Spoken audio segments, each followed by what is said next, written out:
Boss, talaga ata ang pumapaldo ha. Magtatanong ka na ng sasakyan ha. Ano? Ayan ha. Yung isang ganyan, yung isang Ito, anong makina nito pre? Ano mga yan? Tamiya ata eh. Gemini. Gemini, oh. Turbo. Meron pang Pisces dyan. Tsaka, tsaka Cancer. Pwede yun, Gemini. Yung mga ano makina para makina ng sa akin. Ito, talaga subok na sasakyan na to. Nakaupo pa ang kurudo sa amin, siguro mayroong na 50 litro. Oh, meron pang Magkakarga ko, sobra pa sa galon, naipon ko doon. meron pang ano. Nakakapagbenta ba nga ako ng kurudo? Yung owner, kung gusto mo nang bumili ng owner. Sa lang 15,000 lang daw, puro ka. Walang makina 'yon. Pa ako ng kurudo. Kaya nga bumibili. Oh, yan. Ito na. Karga na tayo. Ayan o, isda natin, no?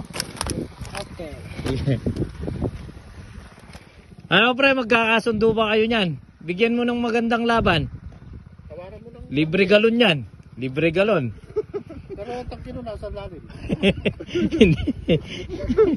Sabi ko sa akin, hindi ko binibenta mo eh. Ito, kursonada ata. Yung tangke, nandito sa harap eh. Ililipat ko. Lalagay ko yan. Hindi pre, pwede. May mga owner siya. Meron niya siya owner. Dalaw pa na doon. Yung isa mahal. Sige. Pag ano, magkakalaman na ng palduan talaga niyan. Pero gusto ko sana mabenta yung 2C eh. Oh, para meron ng ano. Pares yung kambal yung makina ko. Tumatawag ito ha. Sagutin natin. Oh, meron pa ako isang makina ron na reserve. Hello. Pagka Pre. pinasahan ba? Ay. Oo. Pati tinutong ng makina, lalo na pagka magkakondisyon. Palako ka pa. Pinaka ano ko pa yun, bagong kon yung Jackson pa po, yung overhaul. Wapin. 5,000. Kaya usda ka malibanan din eh. Para sure. Ay, pakarkula ko lang rin nga sana. Usanda kay Basaguli. Na. Sige, punta lang ko lang sa Aguli yung fish cage. Aguli. Oo.